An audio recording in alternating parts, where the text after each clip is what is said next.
Good evening, everyone. Thank you. Welcome to the third and final program in our summer series of evening meetings. And today, 203 of the Trump administration. Oh. So Afghanistanism was a term used by journalists to describe the US readers' general disinterest in news the further away it gets from home. We stopped using this term in the 1980s during the Soviet-Afghan War. But generally, people don't care that much about what happens outside our borders, which is probably why the majority of people believe we spend way too much money on foreign aid. Most of us in this room probably know that the entire foreign aid budget, including the State Department, US embassies, ambassadors, everything, costs less than Americans pay for candy in a year. It is 1% of the federal budget, or at least it used to be 1% of the federal budget. Nonetheless, it was one of the first things to feel the pain of Doge's chainsaw. And here's a little bit of the impact that you may not have heard about. The US let 500 tons of emergency food go bad in a warehouse and then decided to destroy it immediately upon its expiration date, rather than to use it to feed the 1.5 million children in Afghanistan and Pakistan that it was intended for. The articles I read did not venture a guess as to why these people were denied food or why the food was allowed to sit in a Belgium warehouse for 6 or 7 months without being distributed. I guess we were busy cutting USAID. Then there's the nearly $10 million worth of contraceptives originally intended to be distributed in Africa by USAID. But the 2 million doses of injectable contraceptives, the 900,000 implants, is that a little scary? The 900,000 implants and more than 2 million packs of birth control pills will be destroyed by burning because they are considered abortion-inducing. Not that the countries they were going to go to have the same legal preclusion of abortions that we do. Instead, we'd rather burn up $10 million that could prevent pregnancy for almost 1 million women for the next 3 to 10 years. As I think about it a little bit, this crosses over into another priority for the Trump administration, ferreting out waste. And while we're on the subject of waste, let's talk about ICE. Just how are we getting our deportees out of the United States? Well, we're putting them on C-17 cargo planes. In July, the U.S. deported 5 people to Eswatini, which is formerly Swaziland. They weren't from Eswatini, of course, but their home countries had refused to take them back. So we decided to dump them in Eswatini, which has since returned them to their home country. So apparently that was not an impossible thing to do. But that's another story. They were flown aboard a C-17 that cost $28,000 an hour to operate, which is about $500,000 for the 17-hour trip. And I picked Washington as their departure point. I don't know where they really left from, but 17-hour trip from Washington to Eswatini. And another $500,000 back empty. $1 million to get 5 people out of the country. You could send those 5 people on the same trip, first class on Qatar Air, which is really nice, along with 10 ICE agents to guard them for $210,000. So that's $800,000 we could be saving to put toward the 90,000 square foot ballroom Trump wants to build at the White House. It's bigger than the White House, the ballroom, and will cost $200 million. I'm guessing that he plans a permanent residency there since he seems to be turning it into Mar-a-Lago East. In his first term, he pulled up the Rose Garden. In this term, he's paved over it. He built a terrace there. I guess he's going to take his friends out there for Diet Cokes on a warm summer day. And now this. The Bulwark policy editor sees this as a manifestation of what he's doing to the country. And she writes, Trump is a walking wrecking ball of law, tradition, civility, manners, and morals, a physical representation of a low and shameful time. The once graceful executive mansion will be transformed into something tasteless and embarrassing. It will be both awful and fitting. And it doesn't stop with waste and abuse. For someone so intent on taking the regulatory handcuffs off of business, he sure does seem to not be walking the walk. He's blackmailing colleges and universities, this week demanding $1 billion, probably in Californians' tax money from UCLA, to keep $500 million in federal research grants.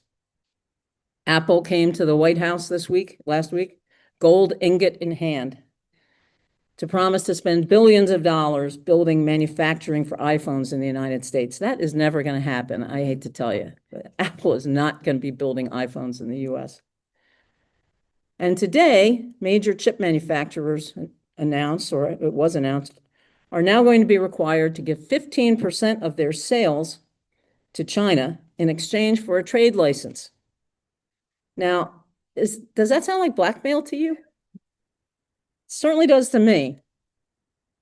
And I think we should ask our Republican friends if this is what they had in mind when they talked incessantly about fiscal conservatism and ending overregulation.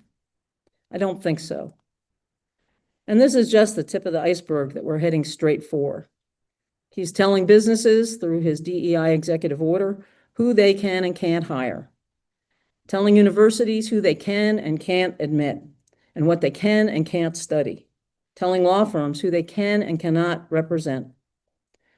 I guess telling businesses what to do when it involves money, but not when it protects the environment or the consumer, is all okay in Trump's new America.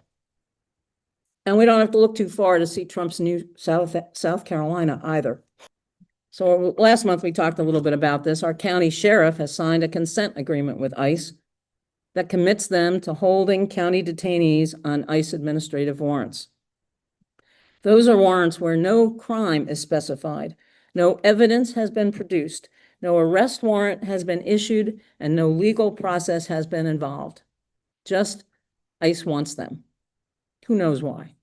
I don't know that ICE even knows why. Our legislature will go back to work in January, with the Senate perhaps poised to approve a carbon copy of the federal Anti-Diversity, Equity, and Inclusion executive order. This impact, if we can't stop it, will be felt across the state, including in our country and the city, in our county, and the city. Our lieutenant and our governor and lieutenant governor, among other electeds, are all behind the plan to open up a Palmetto Pen, a concentration camp, just like the alligator Alcatraz in Florida, right here in this beautiful state. And just a few days ago, Representative Ralph Norman, I know, right? Urged the Republican majority here to immediately begin redistricting the Low Country, to eliminate the seat held by Minority Whip Representative James Clyburn, and to make South Carolina a completely red state, potentially for all time. Trump's strategy seems to be to throw 10 things to us at once, knowing that we will try to jump on all of them and as such succeed in fighting off none of them. Protests and rallies are fantastic, and Dem Women is proud to be a small part of the coalition that's organizing these in Greenville County. They serve an important purpose, engaging and energizing new people. But then the challenge is activating them. And not just them, but activating us. The time for feeling bad and burrowing under a blanket is over. We must assert ourselves and take action. Everyone in this room can do something.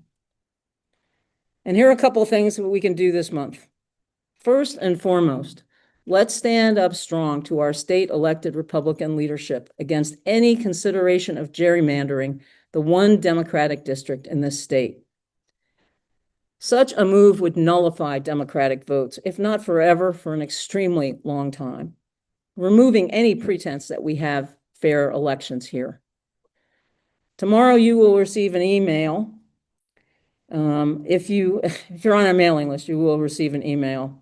Or if you send me an email tonight and let me know you want the email, with some talking points and the phone numbers of the leadership of the state House and Senate. And I encourage you to call them all and tell them there's talking points there, and tell them how you feel about this gerrymandering idea. And I encourage you to include your own elected reps in that call, which means you would be making 8 phone calls. We cannot wait to see what they decide to do, which is something we've often done. You know, like they're not doing it yet. They haven't said they're really going to do it, so let's wait. No, let's not wait. Because once they decide they're going to do it, it's exponentially harder, if not impossible, to get them to change their mind. Leola knows this, right? Once they make up their mind, a bunch of Democrats whining at them is not going to make any difference. You're not going to back down. If everyone in this room made those calls, we would be responsible for more than 1,000 phone calls on this issue. I'm also reaching out to other Democratic and democratically aligned organizations, asking them to do the same thing. We have to make our voices heard now when it can still make a difference. How many of you will do this? Be honest with me. Say a look at that. Thank you. I look forward to hearing them say that they're not making any changes.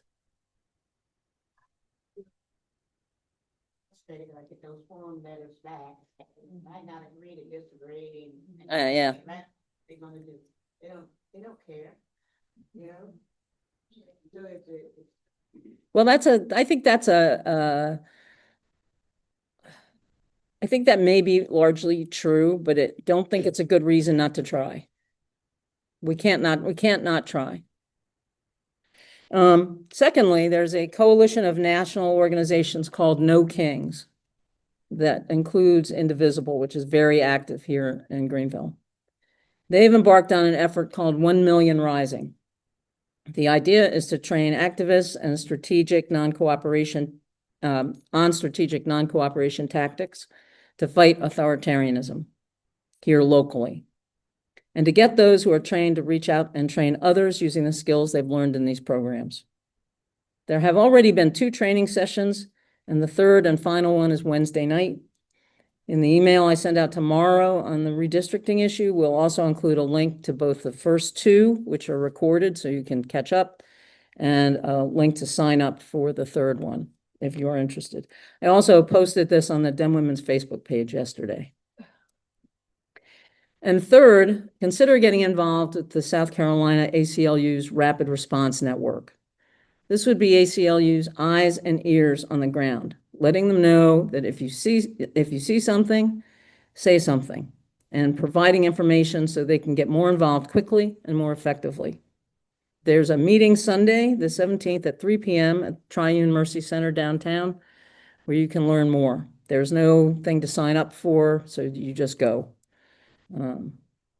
So those are the 3 things I've got for you for August. And I just hope that each and every one of us can do something. Maybe some of us can do all the things, but everybody can do something. And I appreciate everything that we do. Okay, time to hear from some other people. No cheering is necessary for that.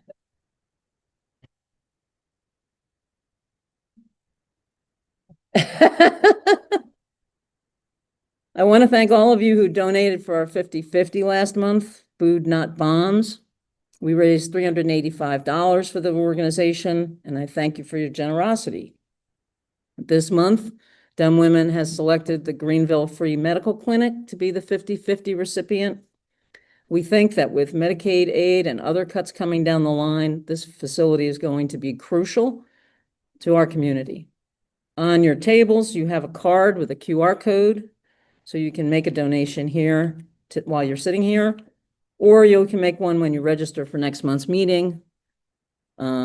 And I'll also put a link to the 50/50 will be in the donkey's tail. And in the email I send out tomorrow, I'll put it in as well. So I thought it would be better to have somebody who actually could speak on the topic with authority, talk to you about the organization. So we've invited Executive Director Suzie Foley to come. And Suzie, you're right there. Sorry. Let's welcome Suzie. Well, thank you for this opportunity to come. At our organization, we live and breathe healthcare for the access for the uninsured and the underinsured every day. But I know even in this room, there's some of you who know us well, who have known us for a long time, supported us for the 40 years that the free clinic has been open. And then there's others who probably said, oh, I didn't know that we had a free clinic here in Greenville. We have for 40 years, and I want to just take a few minutes to hit the high points about what we do and how we do it. We are not government subsidized is probably the main point. I think people hear, well, if it's free, then it must somehow be government subsidized, but it's not. It's volunteer driven, it's philanthropy driven, it's community supported. We get by with grants and donations from churches and individuals and fundraising events. And the hospitals support us because we are and can be their very best friends, keeping those patients out of the hospitals. But we are completely dependent on the community. Now, we have volunteers. That's really how this organization lives and breathes. About 150 physicians volunteer their time. Some that are retirees come every week. Some that are still practicing, they have real jobs. They come once a month or they come once a quarter. We have specialists, we have primary care, but they come and they give their time and they give it very, very generously, graciously, and professionally. We have about 50 dentists in this community who step forward and come and volunteer to give dental care. And if you think access to health care is limited, access to oral health services is virtually non-existent for low-income adults. We are able to, because of the volunteerism, because we're a nonprofit, because we partner with national organizations and the hospitals and the pharmaceutical companies to provide the medication for our patients, we're able to take every dollar that is donated to our organization and transform that, multiply that into $10 worth of care provided to that patient. So that if an individual is low income and uninsured, and we define low income as at or below 200% of the federal poverty level, which is not very much for a family of four to get by and thrive. But they are eligible then for any and all services, for the medical care, for the prescriptions, medications and refills, non-narcotic, we don't do narcotics. But they do get their prescriptions for blood pressure and diabetes and asthma and all the different chronic medical conditions that are needed. They can access oral health.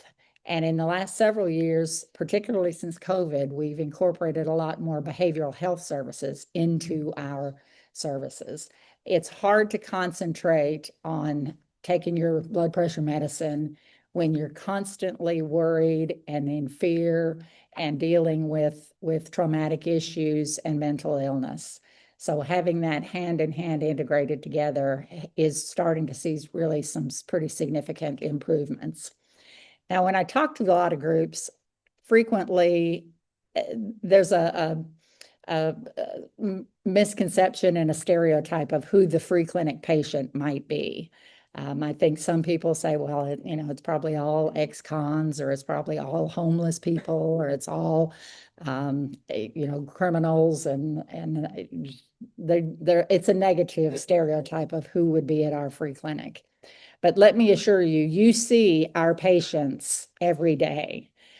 Our patients are working. They're working low-income jobs. They're working part-time, they're working contract labor, they're working sometimes 2 or 3 jobs. They are self-employed, they are cooking our food, they're cleaning our houses, they are taking care of our children, They are building our houses. It's the unseen Greenville that is just below the surface. And when they get sick, they have really two options. One is to say, well, I'm feeling okay. I don't have any money. I don't have any insurance. I'll see if I can wait it out. Or the other option, which I think we all hate to see, is I'll go to the emergency room. They have to see me there. And that is not where those kinds of episodic conditions need to be treated. They need to be in a medical home. They need to be in a primary care. They need to have access to all those ancillary services, and they do at our place. We are totally grateful to the community for the support that we've been given. We have had about between 2,500 and 3,000 patients every year come through our doors. And we do have 4 different sites. Our main site is near downtown St. Francis Hospital, just off Pendleton Street. And then we have a satellite site that's in Greer, one that's in the Simpsonville area, and one that's in the Berea and Suzie area. Those are open now. By this fall, will be open 2 or 3 days each week. But there are patients who depend on us, and we depend on the community. And the irony is, when the economy starts to kind of stutter a bit, which it has in the 26 years I've been there, we've been through the ups and downs, the demand for services go up, and unfortunately, the need for donations go up, but are limited by so many other needs in the community. So we know we are good stewards of the dollars that are contributed. We know they are invested in the health of our community. It's our neighbors, our Greenville County neighbors, who benefit. And it's probably a lot of the volunteer physicians and nurses and dentists and pharmacists and therapists that you all may know that have volunteered, or perhaps have come through on a clinical rotation with a lot of the student rotations that we have. That's where a difference really is being made. And so I ask for your help, and I have left a copy of part of our last year's annual report. It's got some of the numbers and some of the details about how well we're doing with our services. In case you thought that maybe the free clinic services was something less than real healthcare, we are getting results that are better than the Medicaid population, better than a lot of commercial offices. But our patients appreciate the care that they're being given, and they appreciate the fact that someone does care enough to spend time listening to them and to help them out when they need help. So thanks for the opportunity to share that, and I am always available. Reach out if you have questions or anybody that might want to volunteer. We'd be happy to have you. Yes, ma'am. All the positions other than for we did more before we went to electronic medical records. Once we went to electronic medical records, a lot of the secretarial kind of duties that a lot of volunteers used to do initially really have to be handled within that electronic medical system. So there are some things. We have some food programs. We have a weekly market every week that we give. It's easy to tell patients eat fresh, healthy food, but it's not so healthy. It's not so easy for them to get fresh, healthy food. So we give them free food. So there are some projects and some opportunities. how would we know about them? I do have on the annual report is our website, and all the information, a lot of information's on that website, both if you know a patient that may be eligible, that may need to get services, what it takes, what they need to bring, if you're interested in being a volunteer, or there is a donate and volunteer site and section there. It seems like we're constantly, yelling from the top of the roofs, and still it's hard to get the word out. We do work with a lot of the other organizations in town and partner, because they may do reading or rent or utility assistance or education or childcare, and then they refer to us for healthcare.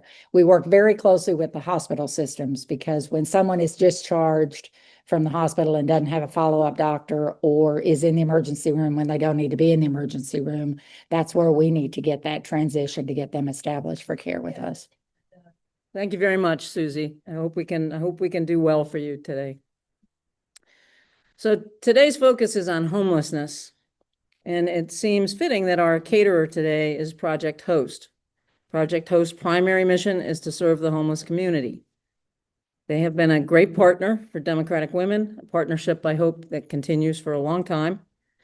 For those who don't know much about the organization, I've asked Executive Director Michelle Liggettt, a DWGC member, to catch you up in a nice, tight 3 minutes.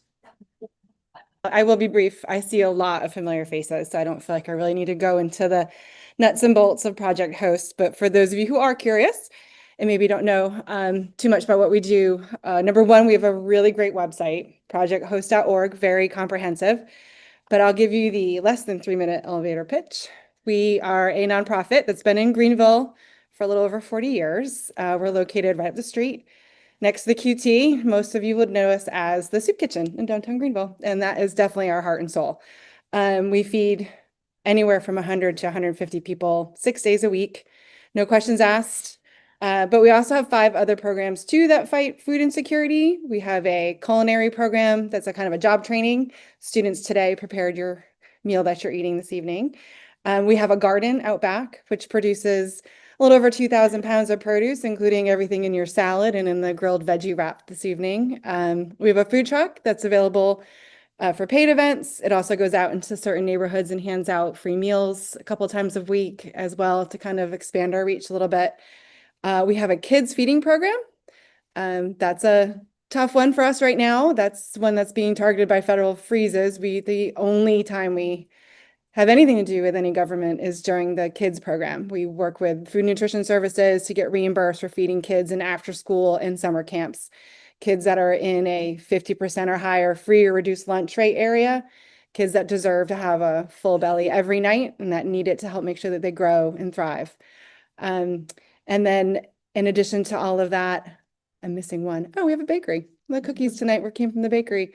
So the food truck and the baker are kind of our social enterprises, help us fund things. Dem women have been lovely coming out and volunteering with us.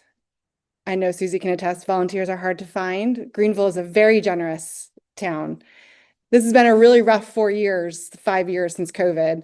The last year, even more so, it's very scary. I see a lot of our guests, not all of them are homeless, a good percentage are really struggling with what's happening, and they have been since COVID. They don't have access to information like you and I do. Not everyone has an iPhone. So it's been a really tenuous time. And as Suzie said, when the need goes up, the donations go down. The $1 that you had or $10 that you could spend at the grocery store to donate to a soup kitchen doesn't go as far, and maybe you don't have that $10. So we do rely very heavily as well on this community, and we're very grateful for opportunities like this to come out and speak, to flex our culinary muscles and feed everybody with some good foods. They remember us, earn a little money.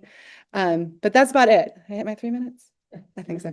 If you have any questions though, please feel free to reach out. Myself and Katie Plowman is also over there in the pink. We're happy to answer questions, and our website, projecthost.org. Don't forget. Thank you. Okay. While we are here now, just down the road, the City Council is meeting. On the agenda tonight is an ordinance on homelessness that addresses many issues.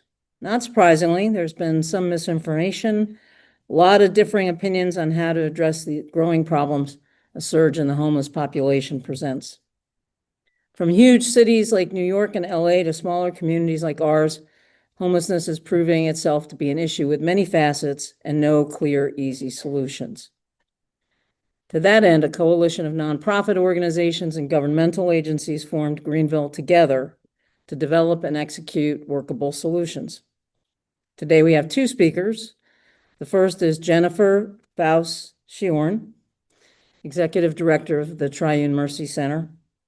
And the second was to be Cody Carver, Executive Director of Greenville Together, but he was called upon to speak at the meeting tonight And in his stead, we are lucky to have Heather Gatchell, Program Director of Housing Surge, a strategy launched by the Greenville Together team in April. Jennifer Sheorn, who has been a pastor and director of the center since July 2020. She is an ordained minister in the Presbyterian Church, and in that capacity has served with several congregations. She's also been a hospital and prison chaplain and a campus minister. Her bio states that she looks forward to the day when all people are seen, valued, heard, and loved. Don't we all, Jennifer? You have the floor. Good evening. Thank you for the invitation to come. I'm actually the stand-in for Cody, and Heather is the stand-in for me. Cody is speaking at the city council meeting, or already spoke, and I heard he did a great job. They started at 5:30 this evening. But he said to send his regards and to thank you all for the invitation. But I think you'll enjoy Heather as well. While I serve as a pastor and director of Triune Mercy Center, that is not what I'm here to talk about tonight. I'm also serving on the steering committee for Greenville Together. So I'm going to walk through for you, if I can get this to... So Greenville Together was founded because several executive directors of nonprofits got together with some city elected officials and said, we've got to do something about people experiencing homelessness. And so Greenville Together was created, but we were created with the idea that a consultant nationally would be brought in. And so Barb Poppy and Associates were selected out of Ohio. Barb Poppy has been working in this field for over 40 years in DC and in Ohio. So they brought her in, and she has led us through this year. We started in August of last year, so it's been a year when we started the process. But the vision is to functionally end homelessness. Now, what that means is not that we will ever end homelessness, but that means we will have things in place and resources in place that people won't experience the long haul that they are today. Because believe it or not, as great as Greenville as we are here, we don't have everything that we need. And so this has identified a lot of gaps that we have here in Greenville, even though we have a lot of partnerships working. But we do want to make the experience of homelessness as rare and brief and non-recurring as we can. So that is the goal. And I'm doing it again, Laura. You can't teach me anything. All right, so we have a backbone partnership, and what that means is that one organization in town, it was deemed by the consultant that nobody can do this by themselves, not one organization. We don't have the capacity.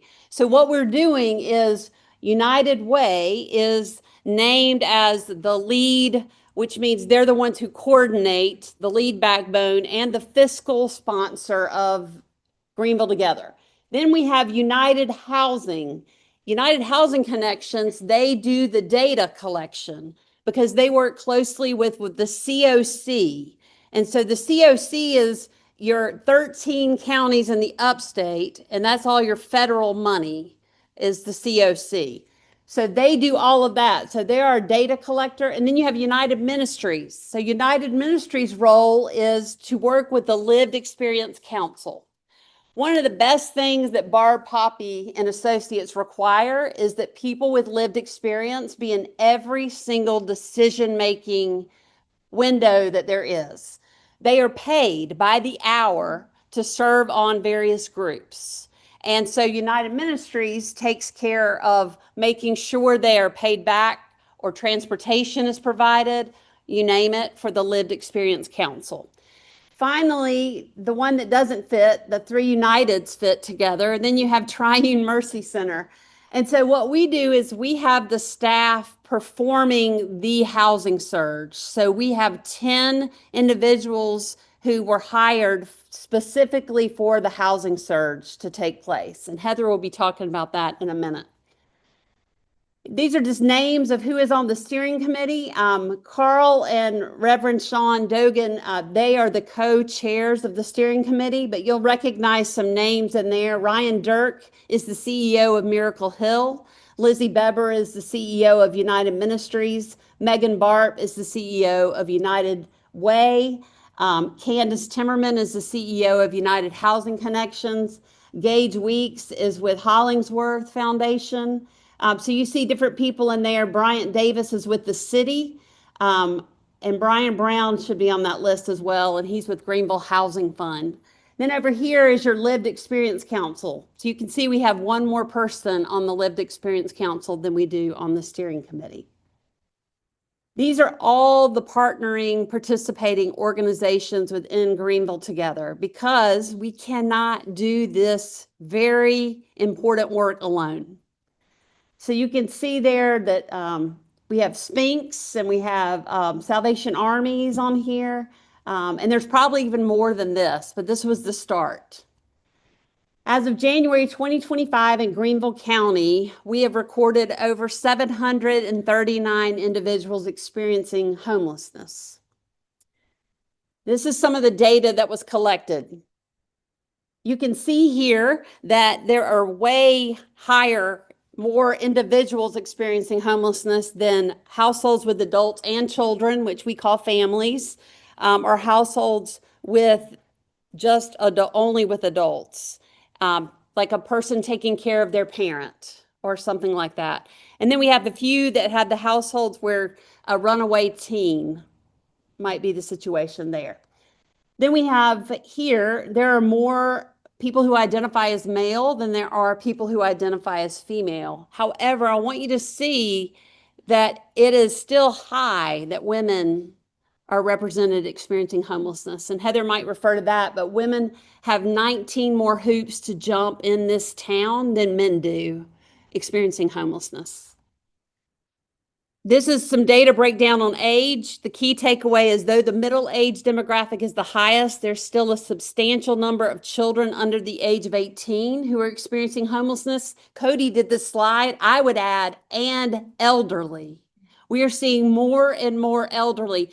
I know of 3 people who are 78, 79, and 80 years old who come to Triune on a regular basis and who are experiencing homelessness.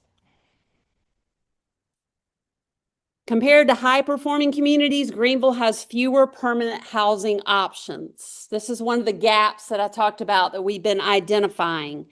So temporary and permanent beds within Greenville County, we have this reversed from other cities. So for example, the best way to create more shelter capacity is to fully utilize current beds and to improve efficiency and outflow from street to home. So what that means is we should have more permanent beds than we do shelter beds that are available for affordable housing. But we have it flipped in Greenville. So we don't have the permanent beds. So what happens in the shelter is they bottleneck. So we've had people living at Miracle Hill Rescue Mission, men who've been working 2 jobs and living there for 3 years, and they still can't afford a place on their own. So now I'm going to invite Heather up after I do this next slide to talk about the housing surge. So out of this consultant that they hired, the city with Hollingsworth and some other philanthropists in town, there are 2 key deliverables. The first one is there's a 1-year action plan, which is focusing on reducing the number of unsheltered people experiencing homelessness here in town. And that is the housing surge, one of the big ones. The second one is a 3-year comprehensive action plan to reduce homelessness among all populations with the planned launch of the end of the quarter of this year. And we're still working on that. So this just gives you an idea of the areas of the 1-year strategic plan. In the first upper left-hand box, you have the housing surge, and that is what Heather is going to talk to you about. Then you have working groups, of which I co-chair one, and several people in the community. We all are trying to serve in different ones. One is public education and engagement. Training and technical assistance is the one I co-chair. Accountability and sustainability. Permanent housing pipeline, and comprehensive day services and housing needs assessment. So every Wednesday, we all who do service providing have to submit numbers to United Housing Connections for how many individuals we serve that day, during the day. And they're collecting that information to make sure we are more knowledgeable of what's going on during the day. And then this 1-year plan, the big lofty goal of rehousing up to 80 households by the end of this year. And so I'm going to introduce Heather Gatchell, who is our program director for the housing surge. So if you all will help me welcome her. Thank you. Thank you. I'm so happy to be here today with you. And I will tell you that we launched the housing surge on June 30th of this year. I am 56 years old. I have never done anything more exciting in my entire life than what I have done being part of this program called the Housing Surge. So what is it? What is the Housing Surge? It is at its core a demonstration project. And what that means is over the course of 2 years, what we are trying to prove is that we have a model that can move people from unsheltered homelessness into housing quickly. And once we move them into housing, we can work with them to maximize their income and to find a support system that gives them stability. So that is the goal of what we are trying to do. So a lot of the data that we're collecting, a lot of the intentionality of the way we built this program is because at the end of this time, we want to have a model that we can take and show that yes, it worked for moving unsheltered people into homes, but that we can also use it to move people from emergency shelters into housing. And we can use it to move families who are living in motels into permanent housing. So this model then becomes something that we can use as a community to get to that functional zero for homelessness. So as Jennifer mentioned, we have a pretty lofty goal, and it is to move up to 80 households into housing by the end of 2025. To give you a little idea of how we do that. So we have what's called a closed referral system, and we do this really on purpose, again, because we're trying to prove something here. If we open this up, we'd have such a flood of referrals. It would be really, really hard to manage them well. Our goal is to move people into housing within 2 weeks of when we get their referral.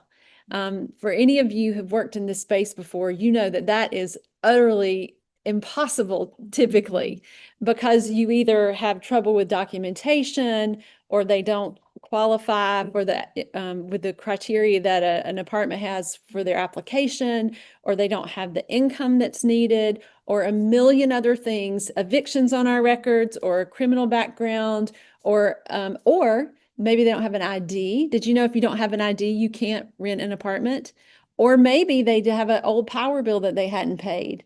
Do you know that if you can't turn your power on, you can't rent an apartment? We have one participant who had a $300 power bill from 2018 that has been one of the reasons she could not move into an apartment. 7 years, $300.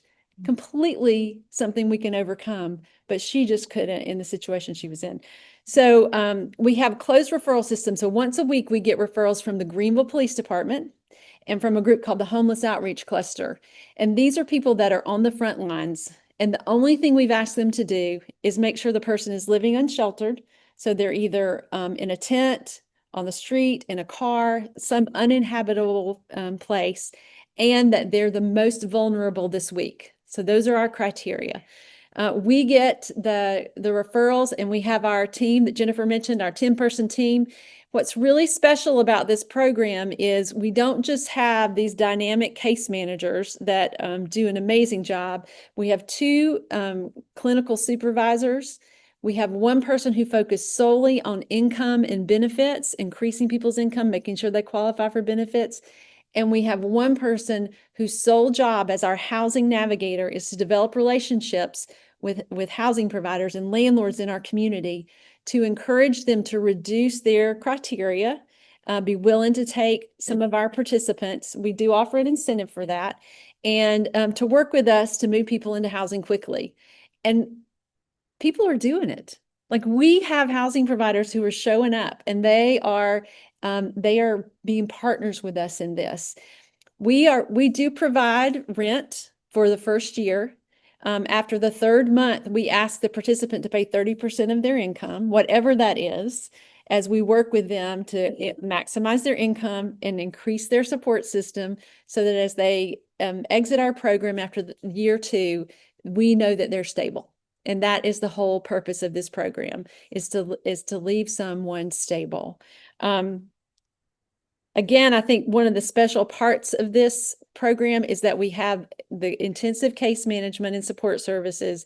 We have these available affordable housing, but we have this thing called flexible funding, and it lets us do things that a lot of frontline service providers can't do traditionally. So as you look at this, I'm just going to give you one more little quick glimpse into the way the program works. Every referral that comes to us, the first thing we ask is, are they a rapid exit? And what that means is, do they have income?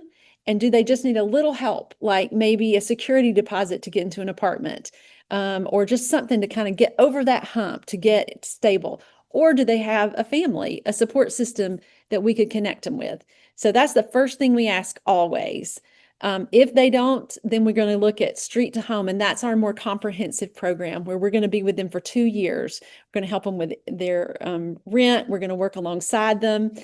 And then if they don't qualify either one of those buckets, if they really need some intensive care, they need something different, then we have the community care bucket, which is where we connect them to other partners in our community. So again, a really intentional effort to try to make sure that we are doing good by the people we're working with, that we're operating in a dignified way, and that ultimately that we are creating stability for the people, for people experiencing homelessness in our community. And I am really excited to tell you that since June 30th, we have moved 9 households into housing. And I don't know, thank you. Yes. So that's 15 people. It's 6 individuals, 2 couples. And as of last week, we moved our first family, a family of 5, into housing. They have been living in their car for almost a year. Yes, we have had 4 people over 60 that we've moved into housing. We are currently moving people into housing in less than a week, which is pretty remarkable. And I will say that, again, just the speed with which we're able to do this lets us get people in, lets them take a breath, lets them not worry about, where am I going to sleep? What am I going to eat? Where am I going to go to the bathroom? And once you remove all that stress, then suddenly they can begin to think about, hey, what do I really want in my life? Where do I really want to go? Within a week of housing one of our first participants, he said, I want to get my GED, because he had the capacity to think about it, which was amazing. I'm not going to take up much more time, but I do want to tell you one quick story. So the end of last week, we housed our oldest participant and our youngest participant within 2 days. Our oldest is 72. He's been on the street for almost 30 years. Yeah. So when we told him that he was going to move into housing, he was very excited, and he said, I'm going to do right by you. And our case manager looked at him and said, no, you're going to do right by you. This is about you and what you want in your life. And that, I think, just encapsulates so beautifully what this program is really about.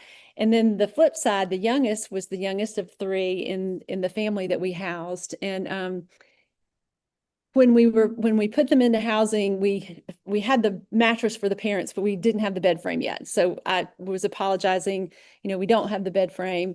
But hopefully that mattress will do until we can get the bed frame to you. And the dad looked at me and said, we've been sleeping sitting up in our car. A mattress on the floor is fine. So again, just the reality of what people are living through and in right in our community around us. So it is a joyful experience to get to see them move into housing and to suddenly believe that there are other options available to them. I will tell you that the hardest work starts once we get them in housing, and we know that. We know that it takes a full community to do this, and we'll tell you later how you can help be a part of this. But I want to tell you, with our family, we had 3B Interiors donate furniture. We had Swamp Rabbit Movers move them for free for us.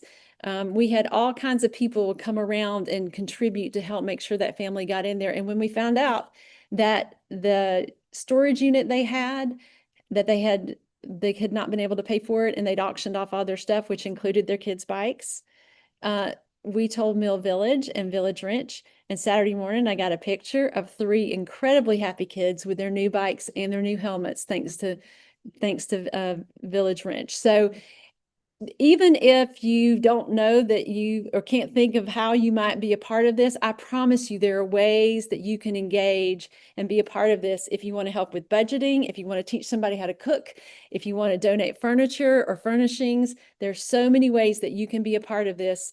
And once you're connected, once you meet someone, you'll suddenly realize that it's our responsibility to make sure that the least of these have opportunities to have stability in our community.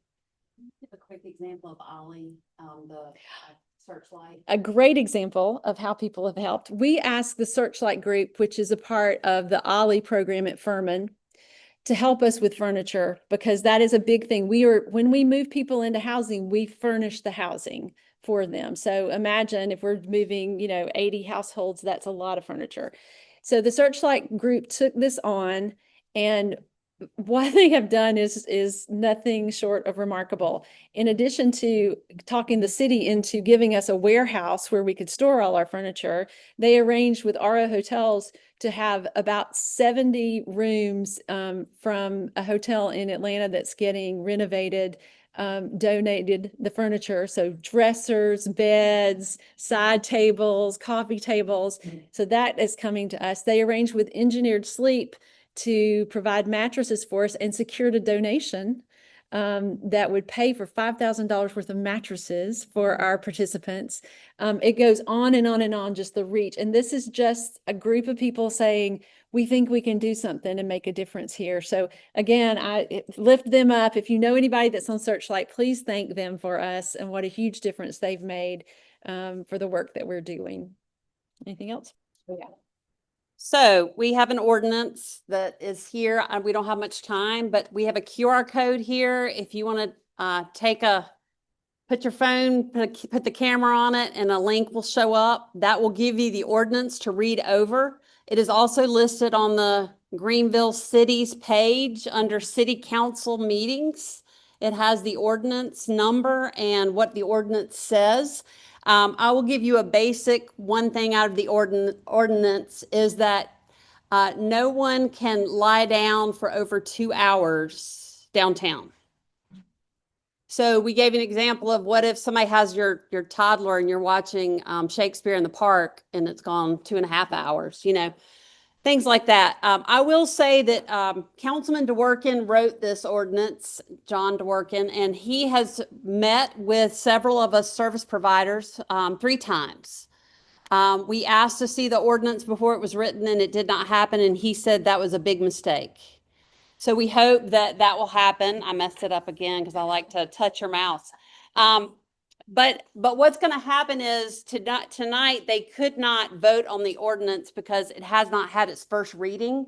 And according to Robert's rules, they had to wait. And so tonight they just had a report. And then the next council meeting will be the first reading of this ordinance. So I encourage you, if you would like to come, to get there by 4:45 in the lobby, because the fire marshal will cut it off around 5:05 as soon as the room is full. So that is the ordinance. However, Miracle Hill and Triune and United Housing Connections and United Way have been meeting with Councilman DeWorkin. And we said the only way we will stand up and agree with you on this ordinance is if you do these 10 things. And these are public. This was handed out at the last city council meeting. This is also online in the minutes. You can download it. It's if you want to read it. But I'll just give you the last one as an example.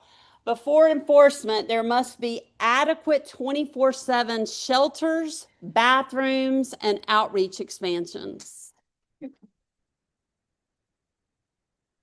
So these are the 10 things that we have asked happen. And then Heather gave you some how to help, but these are street counts. If you physically are able and want to do this, the last Thursday of every month, Greenville Together puts together a group of people. You will be with people who are very experienced. From 2 to 4, you go out and you have a certain zone of the city that you go in and you just take notes to see who's out and where they are. And you might engage, you hand them water or food, some tampons if somebody needs that. And then these are the dates. And then from 9 to 11 p.m. is another group. So I got to do this in July and I loved it. I warned my group, we were near Triune, that I was either going to be a celebrity or I was going to be cursed out. But we had the best time. And I think we talked to 21 people that evening. So these are the dates, the last Thursday of the month, and you just contact Greenville Together if you would like to do that. Last thing is community conversations. We've had 2 in the series of 3. The final one is September 18th at Augusta Heights Baptist Church. You have to register online, and I would invite you to do that as soon as you can to join us for that community conversation. Again, to support the housing surge, there's a QR code there for a wish list for furniture and different things. And this is staged from a staging company that donated furniture. So again, we thank you on behalf of Greenville Together and the housing surge. Thank you all. Do we have any questions?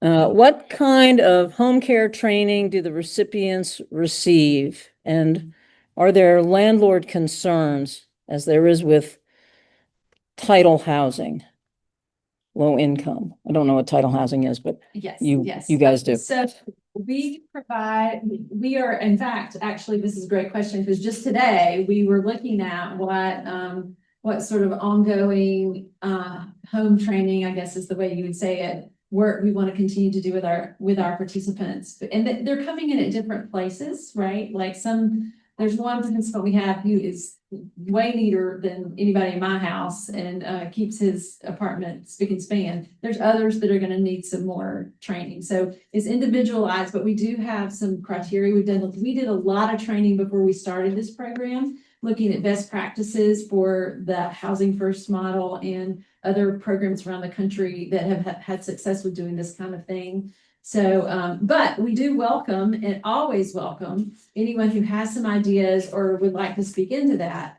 We always welcome cleaning supplies. We've been talking a lot about teaching cooking, simple cooking skills to some folks, giving them good meals they can make for not a lot of money, that kind of thing. And then as far as the housing that we're using, we inspect every unit before we make it available. We are working with mostly private landlords. So multifamily units out on Pelham Road or off Haywood Road. We do have some subsidized that we're working with, but it's very important to us that we're moving people into places that we feel like are safe and appropriate. Thank you. Do we have enough homes for these households to move into? You've done 9 by August.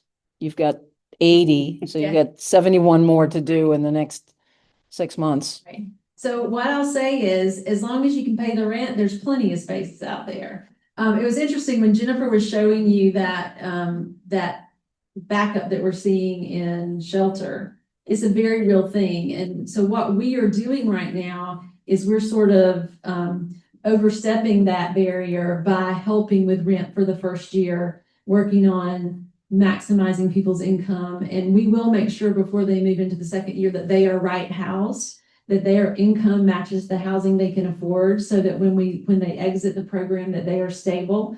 But the big barrier for most of our people who are in shelter right now, it's not that there's not available housing out there, it's just not affordable housing for the income that they have. So we do feel fine about that because we have the flexible funding to help make sure we are getting people into housing. But it is still very much an issue in our community. Can you say what SSI is per month? It's like $937. $937 is the average Social Security income that our participants get. So if you're only paying 30% of that income, I mean, I don't even know a rent that's less than $937, period, Greenville. much less only paying 30% of that toward rent. So you can see there's definitely a lot of challenges. I will say this real quickly though, very fortunately, we're working with the Housing Authority. They have given us access to some vouchers that we will be able to use with some of our participants that qualify, and that will allow them to only pay 30% of their income, whatever it is, for as long as they have the voucher. That makes housing really sustainable So we're very grateful for that. Great. So it sounds like, people recommend people to you. They send Yes. this. Are they likely to be recommending people who are mentally ill, who have, who are not employed, or are you kind of looking for the more likely successes? So our criteria for our referring entities is that they are living unsheltered and they are the most vulnerable this week. And most vulnerable can be like our fella that had been homeless for almost 30 years, or it could be somebody who's newly homeless that, knows nothing about resources in the system, or it could be our family that was living in a car. But we don't ask for they don't get to have a conversation with these people and tell them they're referring them. They refer them blind to us so that we make sure, so that it doesn't disappoint someone. But yes, we are seeing mental health issues.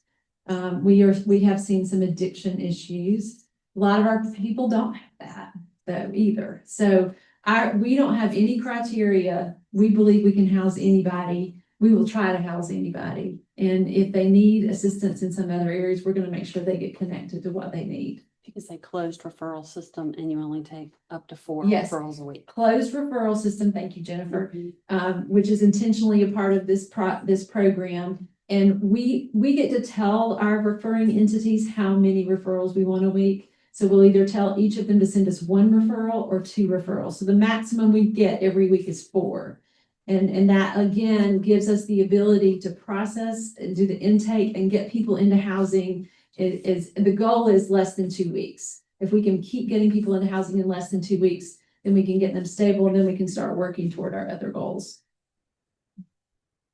So, do you work with these households after they get into a place? Are you providing, additional services after they're there? We are wraparound services, intensive case management for the full 2 years. So we will be meeting some people every day. Others, it won't be quite as much. It just depends on what the person needs. And again, the goal is maximizing their income, whatever that is, and helping them connect. And this is really, really important. Helping them connect to a support system, whatever that looks like. Now, that may be friends at Project Host. It may be a church family. It may be the Greater Greenville Mental Health. Whatever it is that they need to find stability. We have found so many of our people have come to us and have fallen into homelessness because their support system left. 2 folks became homeless because someone that they were living with or a family member died, and they suddenly didn't have that support system anymore. So that happens a lot.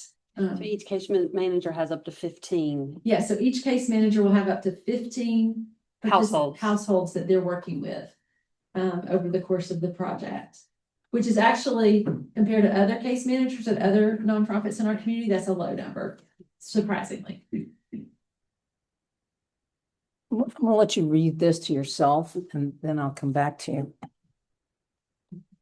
It's kind of long. Could Greenville support the old YMCA and YMCA model for the young 25 to 39 age group that are working and homeless? Do you know? Whose question? Minnie. Can you clarify? Heather, being lead receptionist at United Ministries, I see every day young people that are working,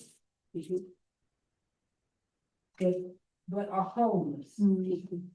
Case in point, if I don't have identification, I can't get in Salvation Army or Miracle Hill. If I do get identification, shelters are full. Right. So I have a young man that every day he washes up on his job.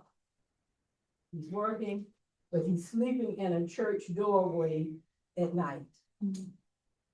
Right now, this young man's uniform is in my washer and dryer at home because he wants to go to work for himself. So we have the buildings in Greenville. Why can't we use that model? I mean, have you considered that? Speak to that for me. Well, I think that's a beautiful model, and I think you're right. I think we have lots of spaces in our community that we could be using in a much more effective way to help our folks that just need something more affordable. One of the things that we are seeing now that's becoming more and more popular is shared housing, where someone has a house and they'll just rent out the rooms, but you have a shared common space. That's a much more affordable way for folks to live. And in a lot of shared housing, and one of the partners we have, because they're master leasing the building, meaning they own the building and they're leasing it to you on a monthly basis. So they're not requiring ID in some cases, which it opens up the doors for our folks who are struggling. In fact, let's talk about that because we might be able to connect him. Okay.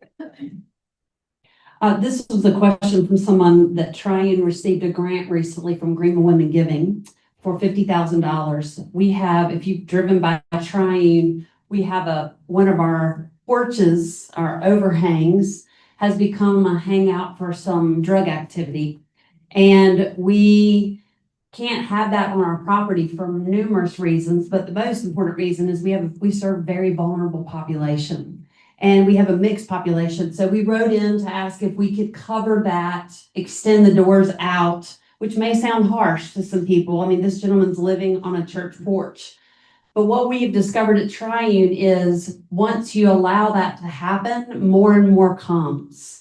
And so this is why what I understand about the reason for the ordinance, and I'm actually sympathetic because I get it. Like, what do we say to downtown business owners? And Greenville Together has been in communication. We've had talks with the downtown business owners. Some of them are really caught in a hard position, and we understand that, which is why we wrote the 10 things that we will stand with you on the ordinance if we have these opportunities, because right now we're not on equal footing. Not everyone is treated equally. And if you don't have a place to go, that makes it even more difficult. And my short answer, Minnie, is money and insurance costs. I don't mean to be crass, but those are the two big reasons. Did you get an answer from the city on your 10 things? We were told that a lot of the 10 things are already included in the ordinance. There are a few that I could see that they might be included in the ordinance, but we are still going to be having conversation, we are told. And so we look forward to that because this is not something we're wagging our finger in the city's face. We're saying work with us instead of saying service providers, you take care of this, when service providers are having to raise money to do what they're called to do. And so it just makes it very difficult when we get fingers wagged and blamed. And I had the chief of police and the city manager in my office last week, and we were talking about this. You know, we get blamed for Rutherford Road looking like it does. We didn't do that. And so it's just a constant education and conversation. Let's stop pointing fingers at one another and actually grasp each other's hand and work together, because we're not going to be able to do it by ourselves.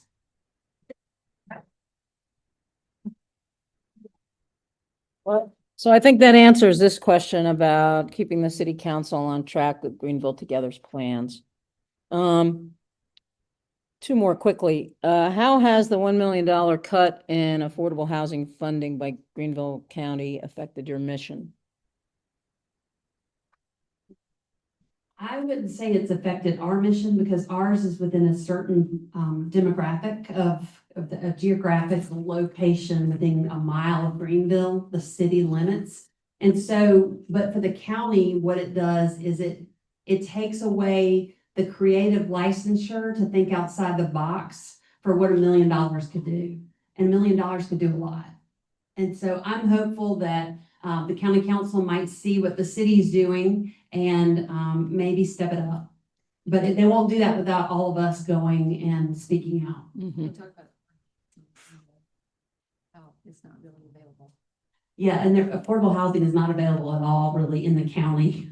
I mean, so there's so many situations where business owners are subsidizing their employees. It's hard to get people to work today.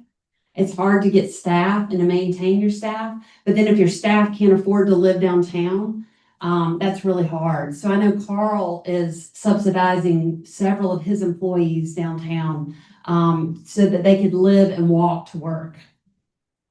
And even affordable, as you all know, that's a wide Yeah. range, right? And so some of the most affordable housing that we keep being told is being funded by the city and the county for our people, has barriers to moving in. Like, for example, one of the most affordable units around in our community that had a rent of $200 and something a month, which is crazy good. Like, our people can really afford that.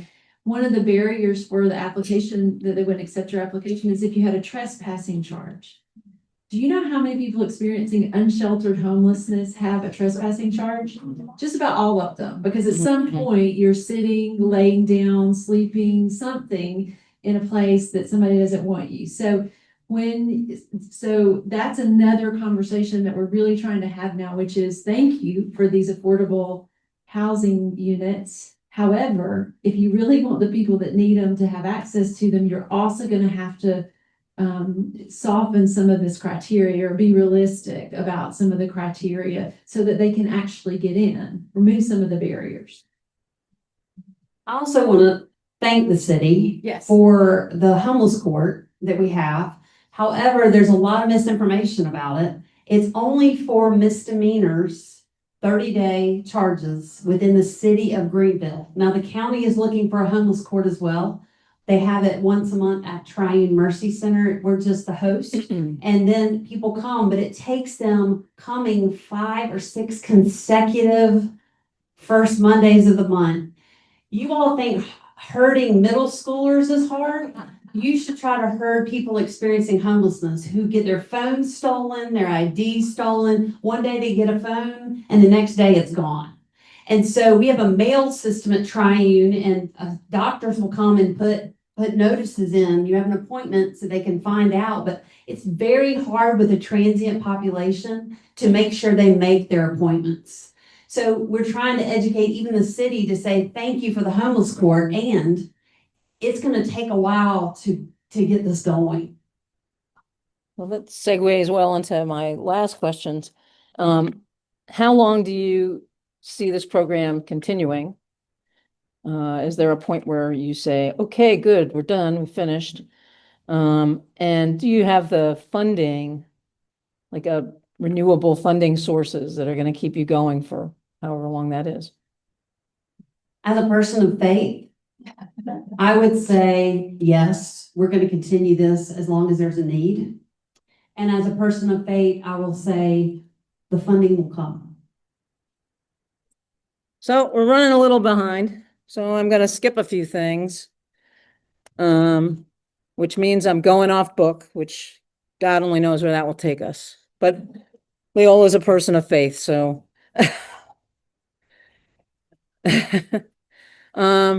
So I'd like to mention that we now, as of the end of July, we have 368 members. And I want to promote again the new member get-togethers that board member Kat Dunleavy is organizing. They're the second Wednesday of each month, which is the day after tomorrow. It's a 9 a.m. coffee at Old Europe, and there's a fourth Wednesday at 5 o'clock at Gather downtown. I'm sorry, what is that? 10 a.m. Oh, I said 9. 10 a.m. Okay, good, 10 a.m. So I want to encourage any of you, even if you aren't a new member, to join Kat at one of these meetings and talk about, what DEM Women can do for you, what you can do for DEM Women. We need so much of your skills and your, yes, I'll mention it, and your expertise and your interest. So I'm sure there's a lot all of you can contribute. We want to hear about it and be able to really build the organization around you. So if there are any new members, so I want everybody to stand up at once this time, so it's a little confusing, but new members who are attending for the very first time as a member, or if this is your first time at a meeting, you've never been to a meeting before, I always feel like I'm at AA when I say that, but if you would stand up, that would be great. That's great. That's beautiful. Thank you so much. And I know we have one former elected official here, Leola. Do we have any other elected officials or Glenda? Glenda, anyone else?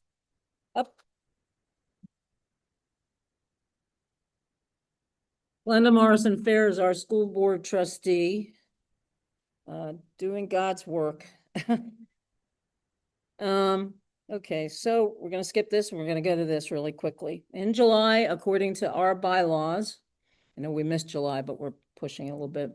We can open nominations for lifetime membership.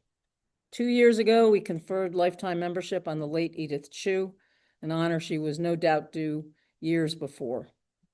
So I want to encourage you to look around you at what people do, not necessarily how long they've been with the organization. Who lives our values in words, actions, generosity, and longevity? And send me your suggestions if you have suggestions for who might be worthy of lifetime membership. It's a real hot deal. You get your membership dues paid for every year after that. So it's a biggie. But it is an important honor to the people who have been a big part of DEM Women for a very long time, or a big part of DEM Women for a short time. Please send me your suggestions by email up until 5 o'clock on the 24th.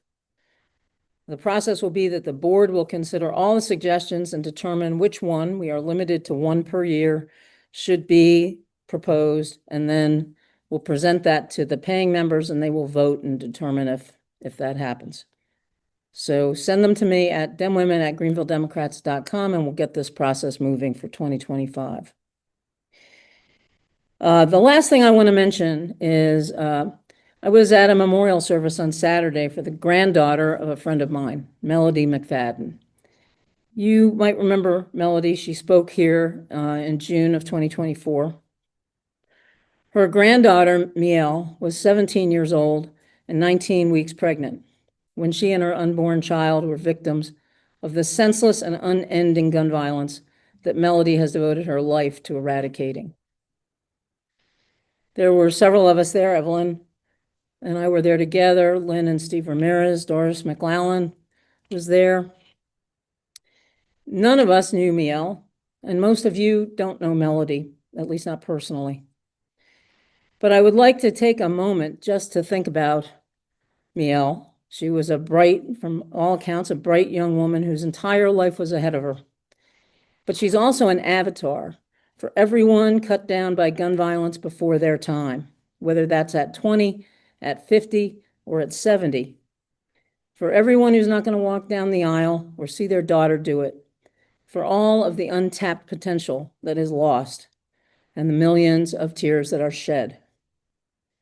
I know that many people here are Moms Demand Action members or supporters, and I imagine that most of us are against the open, Wild West gun laws that we are currently afflicted with. Melody said something on Saturday that I wanted to repeat to you. It's not specifically about guns, and she was talking to the young people in the room. She said, "What you've been doing isn't working. Do better." I want to leave you with that today. We are in a situation now that only our ancestors could relate to. There is nothing normal about where we are. And although many of us are committed to the various causes that are the essence of the Democratic Party, we phone bank, we canvass for candidates, we go to Columbia a few times a year, we write letters, we write postcards, we make calls. And yet we lose. In the next 2 years, losing is not an option.